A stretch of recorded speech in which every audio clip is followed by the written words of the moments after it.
SVM classes में student स्वागत है। और आज मैं आपसे कुछ क्वेश्चंस जो है सॉल्व करेंगे और वो आपको समझाएंगे कि कैसे होगा क्वेश्चन ये। और इसके बारे में मैंने आपको पहले बता रखा है कि जब दो पैरेलल लाइंस को ट्रांसवर्सल लाइन कट करता है तो कौन कौन सा पेयर एंगल का फॉर्म होता है। उसी पे आज हम कुछ क्वेश्चन सॉल्व करेंगे। Two parallels line two parallel lines cuts bye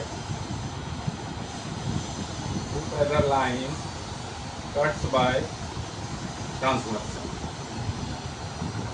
ये आपका एक मैंने क्वेश्चन यहाँ पे लिखा है, in given figure find x, इसमें फाइंड करना है तो आपको पेयर ढूंढना है।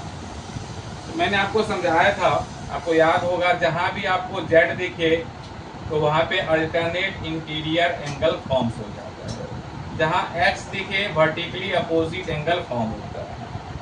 जहाँ पे आपको F दिखे वहाँ पे आपको कॉरस्पॉन्डिंग एंगल फॉर्म होता है।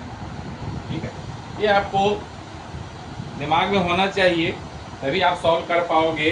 इस क्वेश्चन में आप देखो, ये 70 और X को देखो, और ये दोनों लाइन पैरेलल्स बता रखा है, ये दोनों पैरेलल्स है। AB is parallel to CD, और इसको कट कर रहा है P, तो P क्या हो गया? ट्रांसवर्सल हो गया। आप गौर से देखो, हम देखो यहाँ पे हम मार्कर चला रहे हैं, ये Z बन रहा है। यहाँ से देखो, यहाँ से यहाँ क्या बन रहा है? जेड बन रहा है। तो जेड बना, और इसी जेड में किधर है, यानी कि अल्टरनेट इंटीरियर एंगल फॉर्म हो रहा है इधर। बस आपको एक स्टेटमेंट लिखना है कि हियर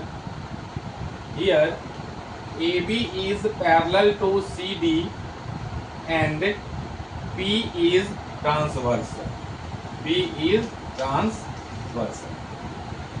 जब दो लाइन पैरेलल्स हो और उसको ट्रांसवर्सल लाइन कट करे तो उसमें ये सारे पेयर तो फॉर्म तो हर एक में होता है, लेकिन पैरेलल जब होता है तो ये पेयर जो है इसमें, जैसे अल्टरनेट इंटीरियर एंगल है वो इक्वल हो जाता है, कॉरस्पॉन्डिंग एंगल जो होता है वो इक्वल हो जाता है, और वर्टिकली अपोजिट एंगल तो सिर्फ दो लाइन का क्रॉस है। इसके लिए पैरेलल का होना कोई कंपलसरी नहीं है। अगर पैरेलल है तो ठीक है, नहीं है तो भी ठीक है, बस क्रॉस होना चाहिए। क्रॉस है तो वर्टिकली अपोजिट एंगल इक्वल होगा। तो इस जगह में आप देखो, ये जेड बन रहा है और एक इधर का एंगल, ये दोनों पेयर कौन सा है? अल्टरनेट इंटीरियर एंगल है। तो सीधा सीधा आप इसमें लिख सकते हो x इक्वल टू 70 हो जाएगा। रीजन क्या दे दोगे? Alternate interior angles are equal हो गया। वीडियो को पॉज करके आप नोट डाउन कर सकते हो आप, और मैं इसी क्वेश्चंस में बदल देता हूं। आप देखो मैं क्या कर रहा हूं इसे। क्वेश्चन नंबर 2, क्वेश्चन नंबर 2 है, और हमने यहां से इधर x लिख दिया है, और इस बार हमने इधर 70 लिख दिया। 70 छोड़, पिछले में भी 70 था, अब यहाँ पर चेंज करके क्या कर देता हूँ? 80 कर देता हूँ। तो इस बार चेक करो, इस बार इस क्वेश्चन में क्या है।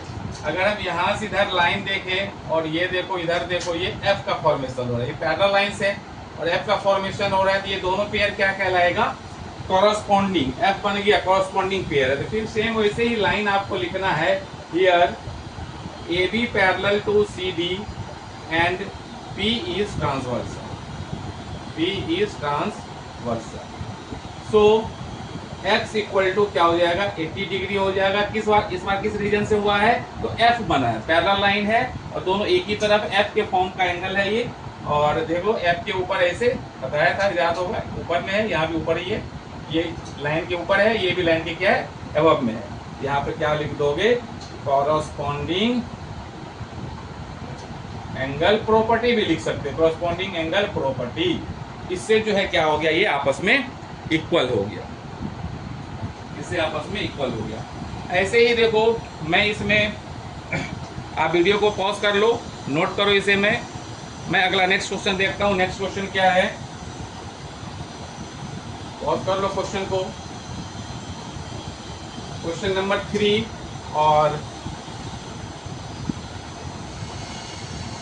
इस बार हमने यहाँ पे 100 लिखा है, 100, और इधर लिख दिया है x, इधर लिख दिया x। ठीक है, क्वेश्चन इसको बता दिया। देखो इस बार क्या है, इसमें इस बार इस पैरेलल लाइन से हमें को कुछ लेना देना नहीं है, तो इस लाइन के ऊपर में देखो यहाँ देखो ये क्रॉस बन रहा है, क्रॉस बन रहा है, क्रॉस बन गया तो आमने सामने का एंगल आपस में इक्वल हो जाता है। क्रॉस वाला कौन सा है, वर्टिकली अपोजिट एंगल है। इधर साफ साफ ऐसे लिख सकते हो x इक्वल टू 100, रीजन क्या हो गया, वर्टिकली अपोजिट एंगल हो गया। ये दोनों ही एंगल आपस में क्या होगा, इक्वल हो जाएगा। ठीक है, अब आगे देखो, पॉज करके लिख लो इसे। नेक्स्ट क्वेश्चन, क्वेश्चन नंबर 4, और हमने यहाँ से इसको हटा दिया है और इधर हमने इस बार x कर दिया है और यहाँ पे 120 कर दिया। और इस बार देखो x को फाइंड करना है और आप चेक करो ये ट्रांसवर्सल है, ट्रांसवर्सल के दोनों एक तरफ एंगल है, इंटीरियर है, दोनों लाइन के अंदर है। देखो दोनों लाइन के क्या है, ये अंदर x लाइन के अंदर है, ये ऊपर है, लाइन के अंदर है x और 120, और लाइन के एक ही साइड है। किसके एक साइड है, ट्रांसवर्सल का एक ही साइड है। इस पेयर को क्या कहा था, को इंटीरियर एंगल कहते हैं। क्या कहते हैं इस पेयर को हम, को इंटीरियर एंगल। यहाँ भी लिख दोगे स्टेटमेंट क्या, here AB is parallel to CD and P is transversal। और इस तरीके से हम जानते हैं कि x और 120 का सम क्या होता है, को इंटीरियर में 180 होता है। तो आपको बस यहाँ पे इंडिकेटर देना है, क्या बोलोगे, सम ऑफ को इंटीरियर एंगल इज 180 डिग्री। यानी x और 120 का जो सम है इस क्वेश्चन में क्या होगा, 180 होगा। आप खुद देख लो x की वैल्यू कितनी हो जाएगी, 60 होगा। अरे भाई 60 देंगे तभी तो दोनों को सम करेंगे, 180 आएगा ना, 60 होगा। अब इसको सॉल्व करके भी लिखना, ये तो अलजेब्रा हो गया।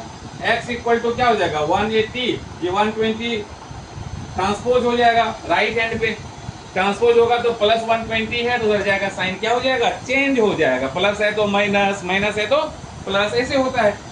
तो x इक्वल टू क्या हो जाएगा, माइनस करके देख लो क्या हो गया, 60 हो जाएगा।